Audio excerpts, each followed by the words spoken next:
Welcome back to the Sibling Group Chat. I'm Owen. And I'm Cassidy. Today we are back at it with the Odyssey Review, episode 66, Connie Goes to Camp. Yes. This is a two-parter. It's the 74th and 75th episode of Adventures in Odyssey. And these episodes originally aired on June 10th and 17th, 1989, which is a 3-week break since A Bite of Applesauce. Can you imagine having to wait 3 weeks after A Bite of Applesauce? You're like, what is going on? That'd be like here? if we had been watching. It'd be like we had been watching Marvel and had to wait for the entire year between Infinity War and Endgame right there. Yeah. And I don't know, I think you had to be there because it's not really relevant anymore. I don't know why they started to change their release schedule after this and, why it's so inconsistent. But, yeah, for whatever reason, there was a 3-week break. Assuming these dates on the club are accurate, which I assume they are, but you never know. The club is iffy at times. But anyway, these are part of Album 5, Daring Deeds, Sinister Schemes. And in this episode, or episodes, Connie writes to her mom about her wild week at Camp Guarana and about a difficult decision involving Lucy. And our themes, once again, are obedience and disobedience, as well as setting our minds on Jesus. Because we've got, what, 3 storylines going on here? At least? Yeah. You've got the boys kind of. And the girls and Connie's own problems. With the girls, you've got the Lucy Jill storyline and the Alice and Donna Robin storyline. There's a lot going on in these two-parters. And it's also it's camp. Well, yes, camp does have a lot going on. But imagine, if you had this much going on just on a random episode, that'd be one thing. But you have this much going on within the larger story of Album 5. That's a lot. Yeah. I will say the majority of what's going on here doesn't have a whole lot to do with Album 5. It's mostly just the what Connie learns, and then Lucy has a character. Yeah. Mm-hmm. So the events aren't specifically related, but the context of said events is, I guess you could say. Yeah. How did it make you feel listening to these episodes, knowing that you are about to go be a cabin leader for the first time in your life? I was laughing at this, heading into, I'm leaving to go work at camp on Friday, as we record this on a Tuesday. And I, for context, I was laughing at some of this. At camp, so I know what he's heading at the same camp. Yeah. I will say, I just thought it was funny, especially at the beginning when she was doing the rules and stuff. I was laughing. Yeah, the rules. It's not far off from the camp experience in general. There are some specific things that I will say I've never experienced at camp, but yeah, it's a good depiction of what camp life can be like. So I enjoyed that as well, reminiscing on my camping. Did you appreciate Connie's line where she says that, because she's writing to her mom, she said that they had made her a girls' camp counselor, and the only thing that meant is that she had to stay up later and wake up earlier than everybody else. It is very true. It is very true. Yeah. Yeah. So yeah, look forward to that.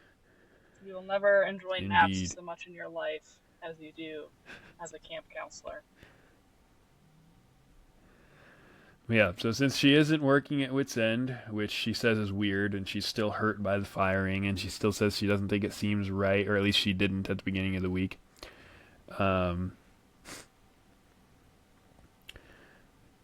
She said that she learned right away that this camp week would be different. The first night, or day, I guess, I don't know if it was night, afternoon, they were going through the rules and expectations. On her intro to her mom, is she calls Whit Mr. Whitaker, and that just kind of hurt because she refers to him as Whit, and it's creating this separation between them because of the strange relationship, I guess. I don't know, it's just a little detail that I feel goes to show how her feelings towards Whit are at this moment in time. And I was like, "Aw, Mr. Whitaker, you don't call him that." Yeah. Yeah, so she's going through the rules and expectations, and they were all fairly normal. I didn't write any of them down. But Allison, who I believe is a character that doesn't exist outside of this episode, I don't think we ever hear from her before or after this, correct? I don't think so. Like I said But she last week, asks we are Connie, not outside of the realm of one-off kid characters yet. right. But she asks Connie if the no electronics and TV at the bottom was just a rule or if that was more of like a suggestion. And Connie says, like, it's on the rules list, Allison. Hmm. Can you But they imagine don't want lugging? electronics to be a distraction. No, I get this is a different time, but can you imagine lugging a whole TV with you to camp? Like nowadays, Yeah. a kid will try to sneak their small little smartphone into camp that has the capabilities of a TV and a phone and so many other things. But the fact that back then that you have a kid trying to lug an entire TV to camp is just crazy. I mean, Different it would have time. taken up an entire suitcase. Yeah, well, that's why she had two suitcases. But yeah, Yeah, well, because then after the rules meeting, Connie walks with Allison to the cabin because Allison was in her cabin. Um, and she asks Allison why she has so many bags, and only to discover Allison's like listing off the things she brought. And there's like normal things. She's like, oh, clothes, toothbrush, television, such and such, socks, whatever. And Connie's like, oh, okay. Wait, did you say a television? yeah.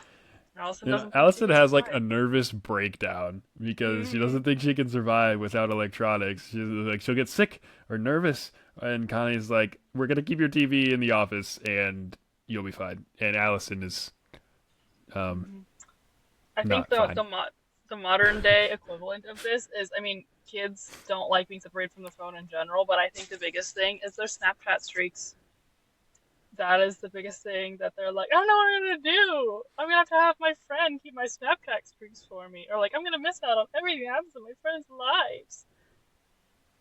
Yeah. Yeah, I will say that I had never had that. Like, well, for the majority of the time, I was a camper, a teen camper. I never didn't even have a phone. I didn't get a phone until the summer before my senior year of high school. So like every summer before that, I was like, there's even when I would go through registration, the person there already knew that I didn't like. They're like, "You don't have a phone. I don't know why I'm Yeah, asking it's you." just a fun little joke that we would have with her every year of like, nope, we don't have a phone. Yeah. Um. So yeah, there was that, and it's just like, but I do remember one year. I don't remember if it was my last year or the year before, but there was one year at camp that the speaker had asked her like, everyone like raise your hand if you have somebody keeping a streak alive for you, and I was like, I'd never had any kind of streak except for I had you keeping my Duolingo streak alive for me that particular year. Yep, that's true. I am glad as a camper I was not hardcore to my Duolingo because you and I like the last like it's been almost 2 years now have been consistent with Duolingo, and I think if I had been that consistent, I think that's why I didn't get consistent with my Duolingo in high school is because I knew I couldn't keep the streak. But now I would be a little sad if I had to mess up my Duolingo streak. Yeah, I might lose mine here in a couple of weeks. I don't know. Yeah. But anyway, But, yeah. after everyone Back gets to settled Allison. in, the Yeah. next thing we have is crafts. Oh boy. Speaking of the boys got traditional crafts. They tried their hands at something and it didn't go too well, but we don't really hear what exactly they tried. In previous episodes, we've heard of the boys doing wood carving because there The was the boy girls who were did a too. one The thirty girls second were scare too. model of Downtown Odyssey. But yes, the girls at this particular camp, everyone they had decided that the girls needed a course on good homemaking. Hi, I was I just want to know what the writers were thinking here. Were they playing if they were doing this fully only for laughs? That's fine, but they should have come down farther on whether they thought this was a good thing to do But or a it's so bad thing funny. to do. It is. I will agree. It's funny, but if they were playing it only for laughs and were not trying to push an agenda, I think they needed to come down. Like we needed to see the later scene of being like, yeah, the leaders That's of the camp realized this wasn't fair to girls, or maybe I'm just overthinking it that's too why the girls much. get to compete against the boys. I guess, I guess, but I was like, what? If I was these girls, I think I would have asked to go home or something. I don't know. Just I was I was Yeah. upset. Yeah, I was they are real learning to upset. scrub floors with Mrs. Thud. Mrs. Stud. Okay, even if you're gonna have the girls learn homemaking, it should not. Mrs. Stud is problematic because she says a clean house is a sign of a clean heart. Ma'am, do not over spiritualize this right now. I do not like Mrs. Stud. It's so funny. Because someone says, like, she says, like, don't you want to know how to learn how to scrub properly? And I think it's Robin's like, who would want to? And she's like, Ruth and Naomi in the Bible, that's who. I do agree that it's funny, and my outrage is not that real, but on behalf of these Yeah. girls, I am outraged. Because, yeah, Donna thinks that she complained to the directors that they should get to do the same things as the boys. Valid. Because they could do it just as well or better. And then Lucy is commended for her good scrubbing posture because she can support her back while she scrubs or something like that. Um, and then this girl named Jill, who I don't think we ever hear from before or after, and she didn't even know the other girls previously, but she says, "Lucy, your scrubbing is as a what does she say? As an example to us all, I Um, think. example to us all or something like that." Yeah. Yeah, I will say part of the reason that we might have these girls, Jill and Allison, who we never hear from before or after, is because this camp is called the Odyssey Multi-Church Retreat. And I think we only ever typically hear from kids who go to Odyssey Community Church. I just think that's a really funny name for the camp.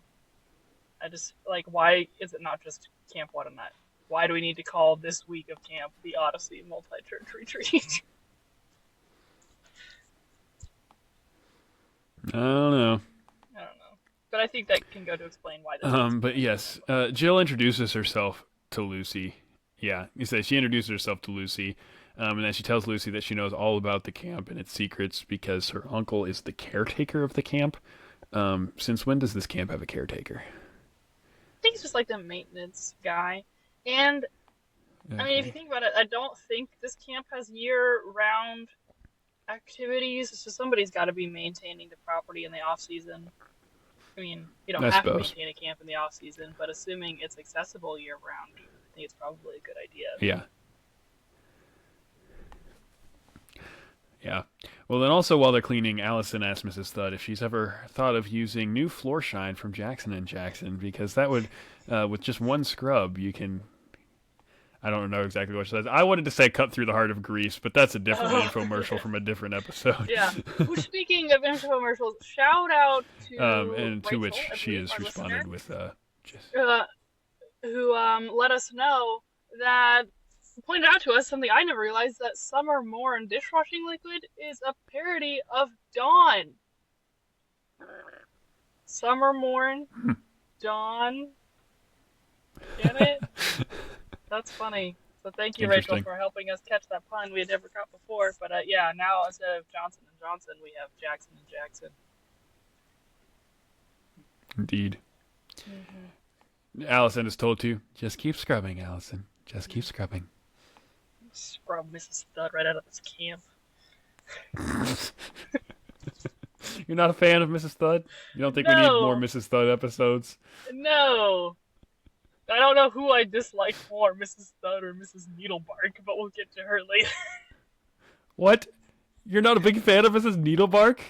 I don't know. She's a little weird. We'll talk about her in a minute. Yes. Anyway, let's go over to the boys who are at archery practice with Coach Fred Zachary. Is this our first Fred Zachary No, he was in Go Ye Therefore episode? because he was substituting in Connie's math class. Oh, right. Yep. Mm-hmm. Yep, I do remember that. Jimmy says he feels like Robin Hood. Jimmy He Barkley, looked like 'cause Maid he's playing Marian. Archer. Jack's like, yeah. That was a funny one. That was Jack, and then the boys are struggling. Oscar had loaded the arrow in backwards. I don't even know how one would accomplish that, but that's what he had tried to do anyway. Mr. Zachary was telling them that they would have competitions against the other cabins, but then after watching them attempt archery, he's like, you know what? No archery competitions. Maybe we'll get some water balloons or something like that. which they are equally as excited about. Like, yeah. Yeah. So then that afternoon, the girls are packing for an overnight camp out. Is this the middle of the week? Did we skip to the middle of the week, or are they just going out on a camp out on the first night of camp? I don't know. Or I kind of retreat, was or whatever you wondering want the to call same this? thing. And I want to know why girls could go overnight camping, but they can't go to arts and crafts class. Because in my mind, overnight camping seems like a boy activity if we're going to make things gender specific. Yeah. But anyway, they were going to be led by Mrs. Thelma Needlebark, Is Mrs. who Thelma advised them to Needlebark pack voiced by light. a man? Do you think? I had never considered that before. Now that you Because say it's that, either a woman with a very I don't know, uniquely but I deep wouldn't be voice, surprised. or a man trying to do a woman's voice. I Yeah, I don't know. it's yeah, she's odd. I will say. You got She's that an right. interesting woman. Yeah. She advises them to pack light, however. Allison is not packing light to go camping. She is actually packing to go home because it's 3:30 and her favorite TV shows are coming on, and she doesn't know what she's going to do if she doesn't get to watch them. Connie's like, if you're that addicted to your TV shows, you need a break. Mhm. Yeah. Donna, on the Meanwhile, other hand, doesn't is know how having to survive. problems. Yeah, she can't plug in her hair dryer, and her hair looks like a bird's nest. Oh Yeah. man, I If was you're waiting for you to say not any bird's nest I'd ever seen in your best no, Mrs. Needlebark voice. I will not be attempting a Mrs. Needlebark voice. No, thank you. Not like any bird's I nest will say there I've are ever some seen. girls who go through camp being like, I don't know what I'm gonna do about my appearance, but I think most girls that I've observed, you just have to realize that at camp you just go low maintenance and it's fine because everyone else is doing the same thing. I wouldn't know. I know. Boys do not care Boys whatsoever. boys In look fact, forward to some camp boys because will they wear the can go low exact same maintenance. thing for all 6 days of camp. I was like, are you showering? I don't think you are, because the one thing you're wearing a week is your swim trunks, so you never have to change for any Yeah. activity. Anyway, We had, this is little boy campers, which is a little different than teen campers. We had a little boy wear his one singular pair of pajamas all week. Yeah. Hmm. Kids. what can you do? What can you do? But anyway, Jill tells Lucy from the window, by the way, she just pops up at the window while Lucy's packing, and I didn't says even that while catch they're that. out on the trip, I didn't even think Yeah. about that, but yeah, Jill's staying in a different cabin, so I guess she would have had to. well, somebody says, I think Lucy says, or no, Jill, she says, hey, Lucy, and then she's like, over here at the window or something like that. Oh, I think I always just implied her to be like, I'm over here by the window. But I guess what cabin is big enough that you wouldn't know where Jill was at. So that makes more sense. Yeah. Yeah. Good. Jill told Lucy that while they were out, she wanted to go show her some stuff. So when she gave the word, they were going to go off, and Lucy's like, we're going to leave the group? And Jill's like, yes. And Lucy doesn't seem completely thrilled, but also not completely closed off to the idea. Meanwhile, the boys are learning yet another outdoorsy sport. Stroke! Stroke! Canoeing. Are we going anywhere? There Are is we multiple. going anywhere? There's multiple times in my notes I just have stroke, stroke. Yeah, I don't know which I like Mr. better. Zachary, Stroke or the, are we going anywhere? Are we going anywhere? Mr. Zachary stops them and tells them they're supposed to use the big part of the paddle. Oscar is concerned he must be in the back, but he is getting splashed in the eye and he can't see. But anyway, after they flip their paddles around, they make it, and Mr. Zachary says that it's time for the big leagues. They can move their canoe out of the pool and into the lake. And Oscar even gets to keep his life preserver. I love. Is this Oscar's? This is Oscar's first interaction with boys. Honestly, this is all three I of them's believe first so, yeah. interaction with boys. Because Jimmy has always been with Donna, Oscar has always been with Robin, and Jack has always been with Lucy. So it's good to see, like, as much as I'm saying the girls get to do what the boys are doing, I enjoy the the boy and girl only dynamics of these episodes Yeah, throughout I the hadn't thought season. about that. That's funny that they'd each only been with one of the other three. Yeah. That's funny. Um, yeah. So from the lake, and or not the lake, from the pool and canoeing, we find the girls on the hike who are annoyed because Allison has been talking about her favorite television shows, presumably the entire time.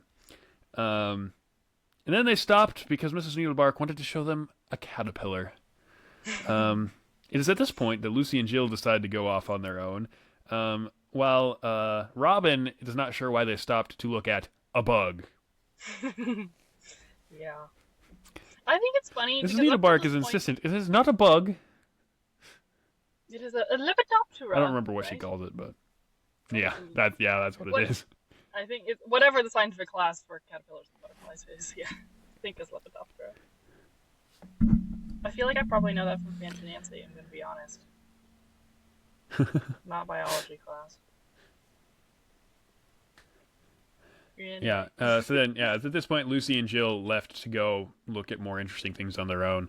Um, yeah, Jill says she knows a shortcut to get to the campsite. Then someone made a comment. I don't remember if it was Robin or Donna made a comment about how many shoes a caterpillar would need, which reminded Allison of this infomercial she saw one time about the shoes that could talk. I believe is what they could do. And so she's like, "Have any of you guys seen the image?" And everyone was like, "No, no, Allison." Allison. And then Mrs. Needlebark noticed that it was looking like they were going to get a little rain shower. Mm-hmm. Back at the boys' cabin. This is a very, like, back and forth episode. Like I said at the beginning, how many different storylines do we have going on? But it doesn't feel Well, like it's it's not even like the scenes aren't very long either.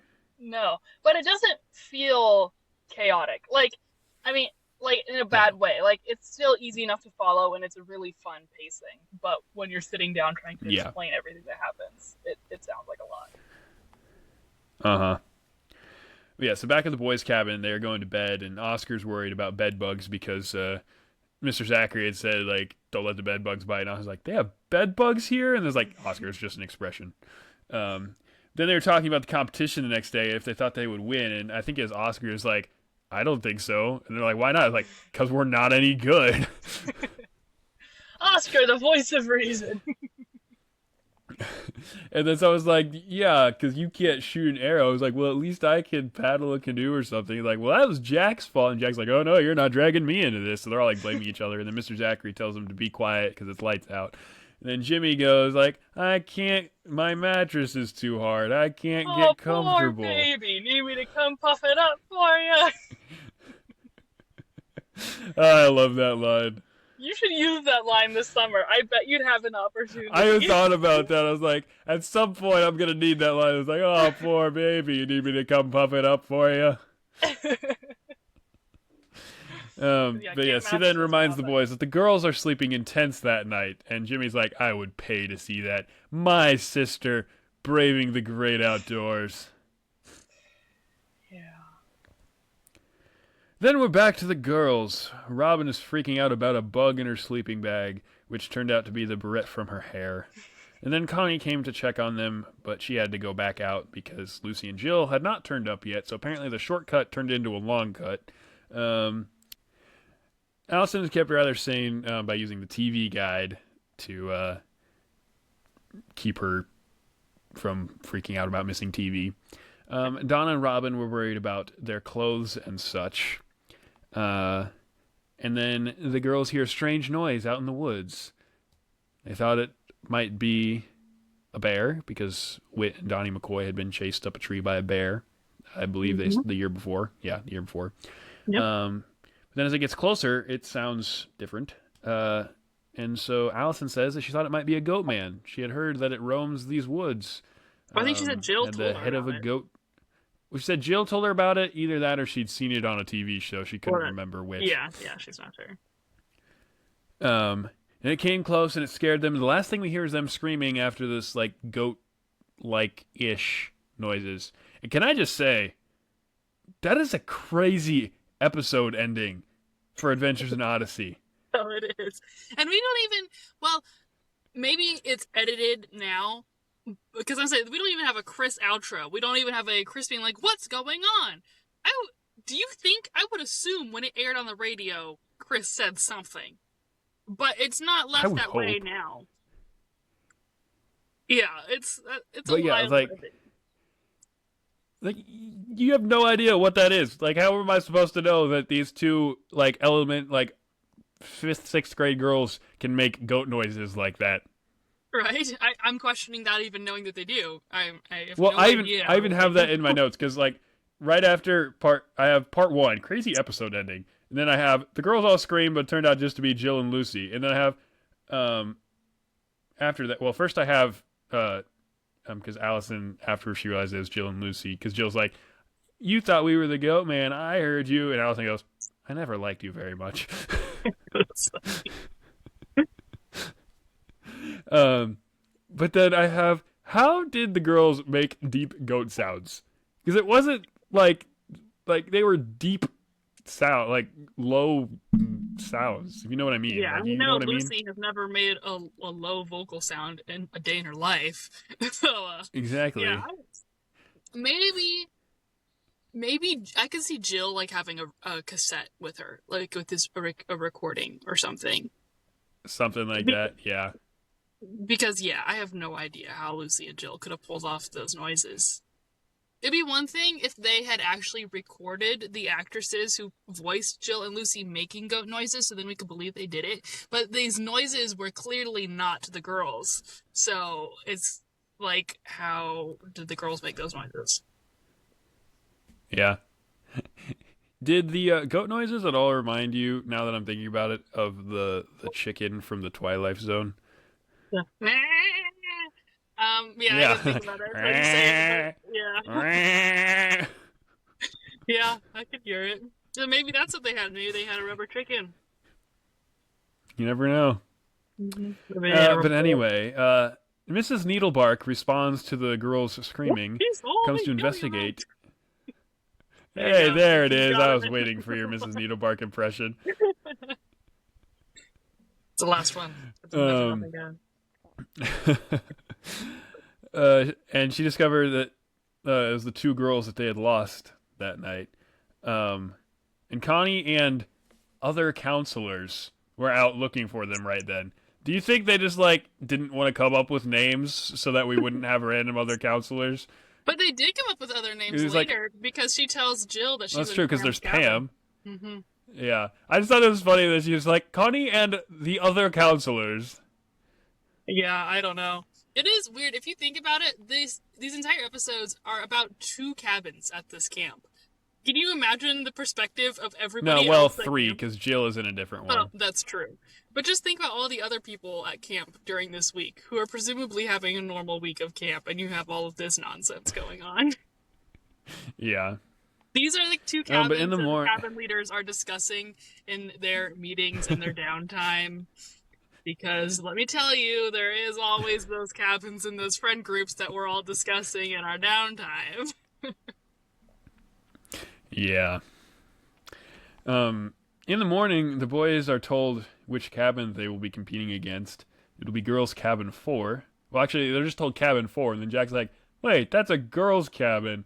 And then Coach Zachary says something, or Mr. Zachary, I don't know, told them that the girls had complained or something about free or equal opportunity or something or other. I don't remember Whatever he exactly his says is wording. His not the wording was exact funny. wording he means anyway, so I don't know. No, yeah. But then Jack is like, "That isn't fair, is it?" And Mr. Zachary goes, "Well, for who? For us or for them?" Yeah, it's great. Anyway, when the girls got back, they were told that they would have some time to rest before competing with the boys' cabin 7, in which they all groan. And then Connie's like, "Hey, you asked for it." In which I just side note, did they ask to compete with the boys, or did they just want to do normal crafts? Well, we don't know exactly what the conversation was. basically they just That's wanted to be true. treated the same as the boys. So it could have just been we want to have Yeah. regular craft class, or it could have been a larger discussion. I don't know. Yeah. Um, then Connie asks Lucy and Jill to come with her, and Allison says something like they're off to the ice box or Pop the house ice or box with something them, like yeah, that. something like that. And I was like, well, what do you say? And she's like, Jail, haven't you ever watched the show Macho Headbangers? Yeah, isn't that the show that Donna is watching in Bad Company, Macho Headbanger Private Eye? Like, you hate Macho Maybe Headbanger that is Private what Eye. it is, Yeah, actually. yeah, it's the same show, yeah. It's a what? I was saying, it's the same show that they reference. Okay. Then Donna's like, we're tired of you talking about TV and all these references. And Allison's like, it's the only way she can survive the week. And it's better than Robin and Donna always talking about their hair and their looks and their clothes and whatnot. So Donna comes up with a deal. She's like, let's make a deal. And Allison goes, that's one of my That's one of my favorites. favorites. I do have to say, if I was Allison, would have been getting on my nerves too. Like, but at the same time, I think I would enjoy hanging out with Allison. As people who like to quote movies and shows and reference things, like this would be fun. She's just going a bit Yeah. overboard. But the deal is that if Donna and Robin don't talk about their clothes or fashion, etc., then Allison can't talk about TV. So, like, they'll both stop talking about what the other had been annoyed about. So yeah, they make that deal, and they don't know if like Allison's like, "I'll be fine. I don't know if you can handle it." And the girl's like, "Oh, we'll be fine. We don't know if you can handle it." But Just anyway, like threats, you know. yeah.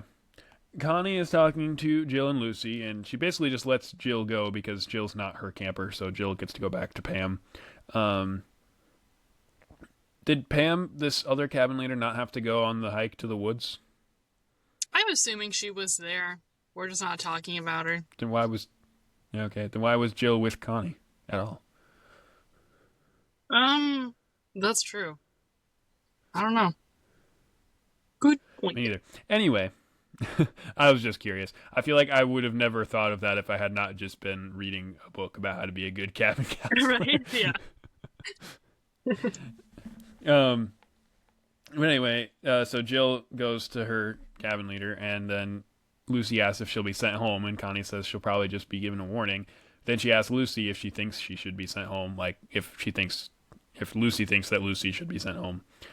Um, and Lucy says like, I don't know. And Connie's like, you did like. Connie doesn't understand why she did what she did. Like, it was an irresponsible thing to do, and Lucy's not. It's not really like Lucy to be that irresponsible or go away from the group. And Lucy says that she just didn't feel responsible in that particular moment and wanted to do something different. And then Connie gave her a warning, and even though she says like to herself, like, was that the right thing to do? I think it was. Why don't I feel very good about it? I've got a bad feeling about this. This isn't Star Wars. Yes, Although, this is episode 66. it's true. It's true. Yes, then we go to the competition between the boys and girls cabins. Connie had been appointed as the announcer, and the competition started with archery. And it is the last round. The boys, is it tied or are they losing? I think the boys are losing. Before the last. Okay, the boys are losing. Oscar is up. They still have a chance. Like, they're not down by too much. Oscar's up. I find Connie's commentary is just funny because she's like, Oscar is up. He puts his arrow in. He tries to figure out which way it goes. Yes, the pointy arrow points away from the string or something like that. It's like, he closes one eye. He closes the other. Then he closes them both. And then he gets a bullseye with both eyes closed. And then Robin is up for the girls. And she misses the target completely because as she is about to shoot, Jimmy says that she has mud on her new shirt, which distracts her and causes her to miss. So the boys are up 1-0. Mm-hmm.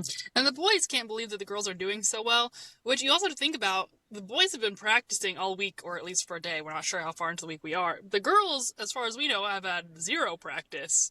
So, yeah. Yeah.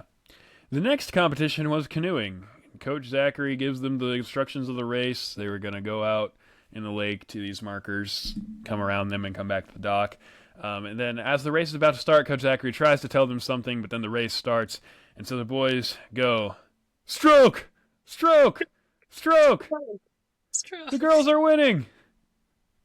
Are we going? Are we going anywhere? And Coach Zachary's like, guys, you forgot to untie your boat from the dock. Yeah. So the girls win canoeing, and it's all tied up. And we head to competition number 3. Before we head to competition number 3, Jill found Lucy and told her that she had just got a warning and asked if Lucy had just got a warning, which I would assume should be fairly obvious considering Lucy was still there, that she had also just got a warning. And then Jill's like, I have another thing I want to show you tonight. Like, you have to sneak out of your cabin. And Lucy doesn't really want to. She's like, we can't do that anymore. But Jill's like, you need to live a little.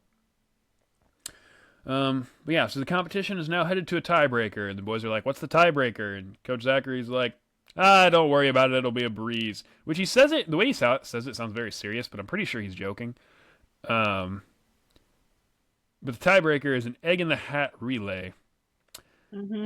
I also want to say, nobody knew what this tiebreaker was going to be. Was the original plan truly just 2 events? Because that's a terrible plan. I don't know. You're not wrong. But so the girls were arguing about who would be able to resist talking about their particular things they were not allowed to talk about the longest.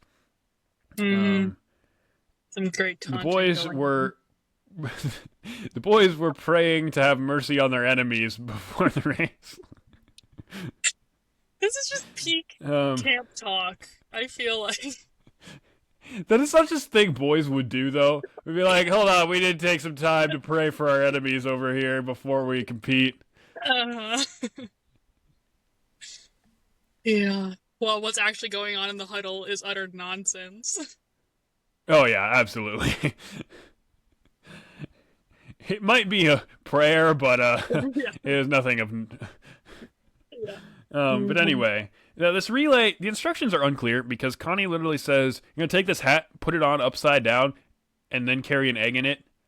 You're going to have a hard time finding any kind of hat that you can put on upside down and still, I think it would make more sense if, like, I understood, like, the hats were made somewhat designed for this or something. I don't know. Yeah, but just think it's about a camp game. Games and the resourcefulness of camp game creators. They find True. the randomest things to create the randomest games. And if anyone can find a hat that can hold an egg, it's a camp game director. Yeah. You have a valid point. Mm-hmm. Anyway, the relay started. The boys were neck and neck. It was the Barclays first, Jimmy and Donna on the first leg. They make it. Then the next exchange, the girls were winning going into the final exchange, but at the final exchange, the girls dropped the broken egg. So the boys theoretically would win, except as Jack is down the final straightaway or whatever, the egg breaks in his hat, and nobody wins. You've got to so after all that, for a tiebreaker, we still have... Well, yeah, I was getting to that because we don't actually know what happened with the girls yet. Yeah, we do, because it happens before. No, that night, Connie asks them what happens, and they tell her what happens. All you know is that they dropped the egg. No, we're there with them when they dropped the egg. Oh, are you? I missed that. Now that you say that, I do actually know that, yeah, because they dropped the egg. Robin says something about her shoes, and then Jill's like, I won, I won, I won. It's Allison, yeah, because she says, That's careful, what I meant, Allison. not Jill, Allison. Yeah, I don't want to get egg on my new sneakers. And then Allison's like, you talked about your shoes, I won. So she starts jumping around, and that's what makes the egg break. Yeah. But yeah, so then that night, Connie asked the girls to tell them like what had happened, why they were fighting on the track and whatnot. So the girls told her about the deal that they had, and Allison's like, and I won because Robin talked about her shoes, and Robin's like, yeah, you dropped an egg on my shoes on purpose. And then Allison's like, I won before I dropped the egg. And Connie, and then the girls are like telling Connie that they had done it to try to help Allison because she had been annoying. And Connie's like, you need to, if you're going to ever help somebody, you have to do it in love. Like, you guys should have known this. And the girls like all apologize to each other. And Connie tells Allison that with her talking about TV, what she needs to do is replace that with something else. Like every time she's thinking about TV, whether that be like say a Bible verse or read the Bible or go do something else, thinking on something good to replace that. Mm-hmm.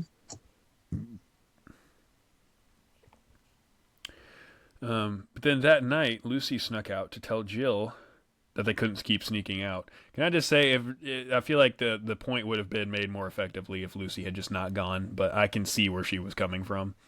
Yeah, I say Lucy should have just confronted her earlier, but for the sake of the story. Yeah. Lucy snuck out to tell Jill they couldn't sneak out, and they got caught by Mrs. Needlebark. And so in the morning, Connie told both girls that they would be sent home for breaking the rules. Connie tells Lucy that she's sorry that she had to do it, but she had to, like, they broke the rules and they had to live with the consequences. And then Lucy says that she understood. Connie's not certain she did, but Lucy says she understands and she apologizes because she knows that she hurt Connie. And Connie's like, yeah, says it like obviously like it does. But then as she's closing her letter to her mother, Connie says that kind of helped her understood how Whit must have felt firing them after what they had done to break their trust and how that must have hurt him, and also how God must feel when we sin. And then Connie ends her letter with a P.S. to her mom to tell Mr. Whittaker hello. Does she say Whit this time, or does she say Mr. Whittaker? I didn't even think about it. I believe she says Whit this time, yeah. And then the outro, Chris is like, after Connie has learned all of this stuff at camp, will she go back to work at Whit's End? You'll find out in an episode called The Nemesis, which is not the next episode. No, because we have to find out what was happening to Eugene during this time, so the next episode will be Eugene's dilemma. Mm-hmm. Yeah, that's the end of that episode. Fun times at camp. Yeah, it's really getting you in the camp mood. You know it. Yeah. By the time this episode comes out, you will have already been through a few weeks of camp, so that'll be fun. Yeah. Indeed it will. Mm. Yeah, any other final thoughts? It's fun to start getting into this album. It's a good album, I feel like, in the grand scheme of things. Like, it's fun to get into, because I feel like we finally have some major storyline material here. Mm-hmm. Yeah, it is good to be getting into this album. On another note, this episode is coming out the last week of June, so we will have June's bonus episode coming out this Friday, so be on the lookout for that. Hope you enjoy it. Yeah. Yeah, so yeah, thank you for watching and or listening this episode. Subscribe wherever you get the podcast, follow us on Facebook and Instagram, and yeah, we'll see you next time. Yep, bye.